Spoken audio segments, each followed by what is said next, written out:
Hi, I'm Mike Stephen, and this is Gear Up. Today we're going to talk about kids' bikes.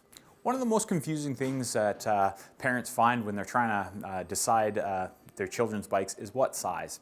They want it to last them, but they don't want it to be too big.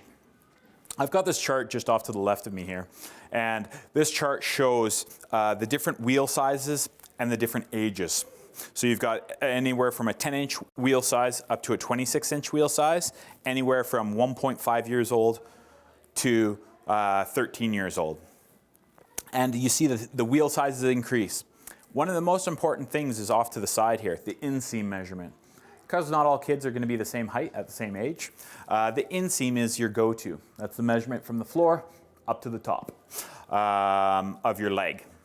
This is a good guideline to make sure that the child can stand over the top tube of the bike, because you want them to be able to comfortably stand flat-footed over the top tube of the bike. If they can't do that, the bike is going to rule them. They're not going to manhandle the bike, it's going to manhandle them. So I think it's a-okay to try to get 2 to 3 years out of each bicycle size and err on the side of being too small, because simply you can ride a smaller bike for longer and it's not going to affect the kid as much. Whereas if the bicycle is too big, it's going to provide a really bad experience for the child riding the bicycle. It's going to be harder, there's going to be more crashes, there's going to be more tears. So if you can try to size the bike correctly, that will make a huge difference. And again, being able to stand flat-footed over top of the bicycle's top tube is key. Now we're going to go into the different styles of bikes. Something that's been fairly new in the industry, it's been out for a few years now for sure, but is the Strider bike or the run bike or whatever you want to call it, the walk bike. And it's a bike without pedals. The whole idea behind this bicycle is that once a child learns to walk, so at like age 1, you can kind of start kids on these things. They just stand over the top tube, hold onto the handlebars, and they walk with the bike. Very soon, as the child progresses, that's not going to be fun anymore just to walk over top of the bike. They're going to start to push it, kind of like a scooter. They're going to sit on the seat and push and glide. Once they're pushing and gliding, they've actually mastered balance. So the balance of the bike is really, really important to teach first. A lot of people traditionally, we used to put training wheels on bicycles. Well, training wheels teach a lot of bad habits. They teach the child that they can lean way off to either side. They teach them that if they get high center, they're going to spin out, and that frustrates them. They teach them a lot of bad habits, no balance, and all it really teaches is how to turn the pedals around in circles and how to steer the bicycle. Whereas a balance bike or a run bike teaches the child A, how to balance, and B, how to steer the bike. Then the only thing that you have to learn on their first pedal bike is how to turn those cranks around and round. So that is a lot less difficult than going back and trying to teach the child how to balance. So my huge recommendation is start out with a balance bike. It makes a huge difference. The other thing that makes a big difference with kids is friends. So make play dates to be able to have a child that's already using a run bike and is fairly good at it, and try to get that child to be able to play with the other child, and it makes a huge difference in how quickly they progress. So, as you move up in the styles of bikes, for example, this is a 20-inch bike. So, 20 inches on junior bicycles, so the number 20 inches, 12 inches, 26 inches, that refers to the size of the tire. So, the circumference of the tire. So this is 20 inch, this is a 20-inch bike.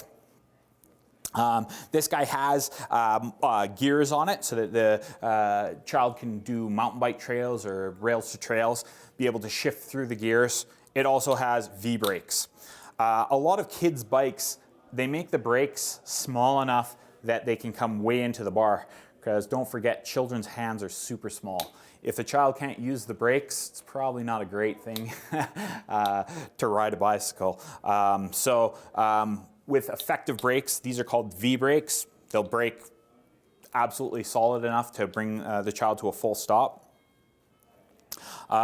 With this style of bike, you can definitely like I say, go out into the mountain trails and start to experience that with this wheel diameter. That's kind of where I usually recommend starting to go into the mountain trails. Previous to that, it's mostly paved paths around in parking lots, wherever kind of there's a smooth area. But once they graduate to a 20-inch bike, that's time to start thinking about heading into the trails and starting to have some fun in the dirt. So junior bikes also have a suspension fork on them, or some of them do. What you're gonna find is most junior bikes will come in 3 different flavors. One, absolutely rigid, meaning no suspension whatsoever. And that's to keep the price down. The first thing they're gonna do is they're gonna add suspension into it, good quality suspension. And that's going to buffer the front end just so that the kid isn't getting jerked as much through the front end of the bike. The next thing that usually goes up is it gets into disc brakes. So that's for the family that really does want to do the mountain biking. Disc brakes, hey, if they work good for dad, they work good for kid too. They're just more powerful. And one of the misconceptions of disc brakes is that because they're more powerful, they're jerkier. They're not. They actually have more modulation, meaning as you pull the brake, you feel it engage the disc, and the bike slows down at a smooth rate as long as you pull smooth. It's not an on-off feeling. So disc brakes actually have better modulation than the V-brake that I showed you earlier. The next style of bike is something that is fairly new to the industry, and that's Plustired. So Plustired kids bikes make a huge difference. This is the next size up. We started at the 20, or we were just talking about the 20, I should say, and now we're talking about the 24. So this is a 24-inch bike, so 24-inch wheel, but it's a plus tire. If you look at how big and balloony these tires are, it makes a massive difference having a plus tire, and I'll explain why. If the child is just riding on the pavement, it's going to be just a little bit bigger footprint and a little bit more stable. But if the child is actually taking it off-road and into bumpy sections, the huge deal about plus tires is that with plus tires, you run lower air pressure so that the tire can provide the first level of suspension. Also, when you look at the width of this tire and the knobs on this tire, it has a lot of grip and stability. So they're absolutely confidence inspiring. They're absorbing some of that bump before it even gets to the suspension.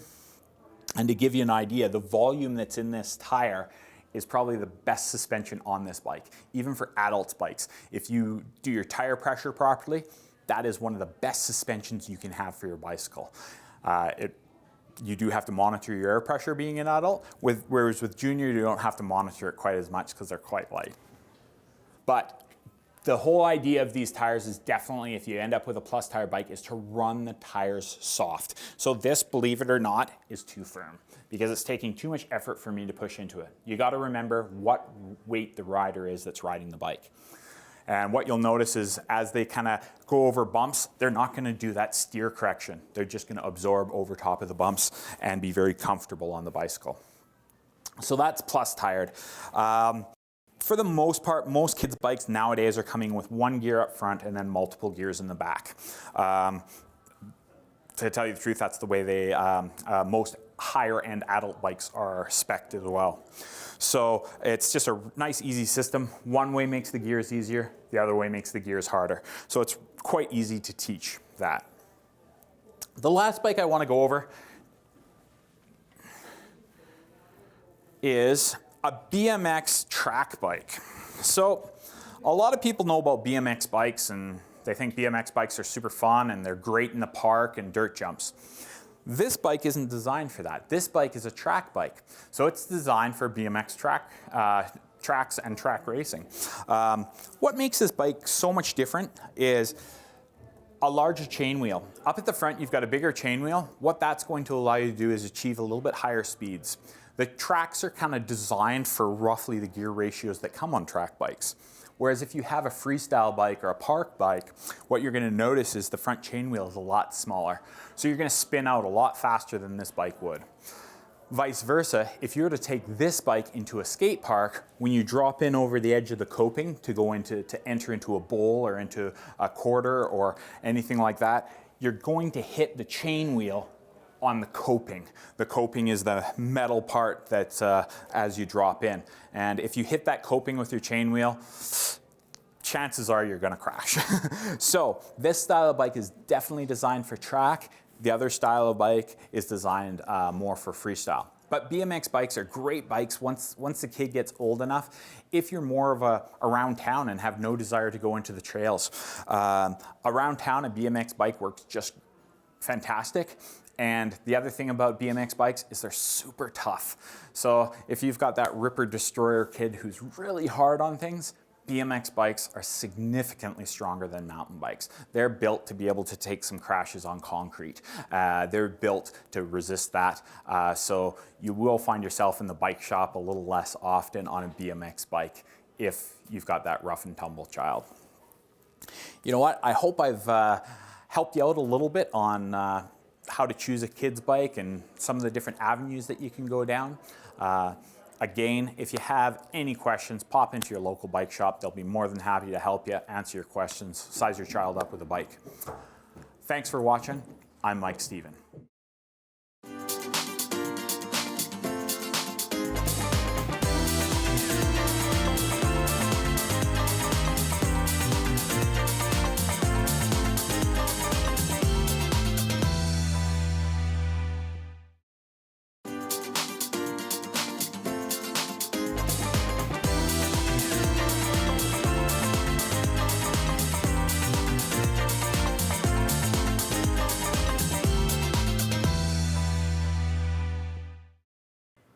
Hi, I'm Mike Stephen and this is Gear Up. Today we're going to talk about bicycle racks. Great, you've bought a brand new bike, but you need to get it somewhere. That's when you start shopping for a bicycle rack. I'm going to try to make it a little bit easier and explain a few of the different types that are popular and explain some of the things that you should think about when you're purchasing a bicycle rack. The most popular bicycle rack on the market today is what's called a platform bike. And the platform is simply this system here. There's several different makes and models of this kind of rack, but what happens, the basic, or what I should say is the basic idea of it is all the same, that it's a platform that sits down like this and that you load your bicycle onto like this. So you do need a receiver on your vehicle, either 1.25" or 2" depending on the rack that you want. So a receiver is the same thing that you'd tow, say, a trailer with or whatever. But once you have that, this is probably the easiest, fastest way to carry bikes to where you need them to go.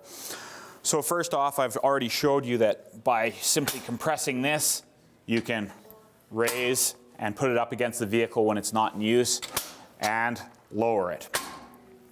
The less expensive racks will have a pin that you've got to pull and you've got to manually lift it. It's a little bit more time consuming, but it'll get the same job done.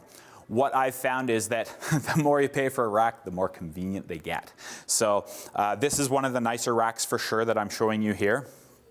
And this guy also has a feature that the only part in contact with the rack of your bicycle is the tires. So the big benefit to that is that you don't get any paint scratching, you don't get any damage to the bicycle. If you've got a really nice carbon fiber frame, you're not going to be clamping onto that. You're just clamping onto the tires. And let's face it, out on the trails and out on the road, the tires get more abuse than this rack will ever give them. So I'm just going to show you quickly how to load one and how quick it is to load one. The first thing you do is you set the arm to the fully extended point and open it up. The next thing you're going to do is open up the back. A lot of them will have like a channel that you can put it into in the back here so that it stays out of the way while you put the tire in so that this isn't flopping in your way. Next, I'll grab the bicycle.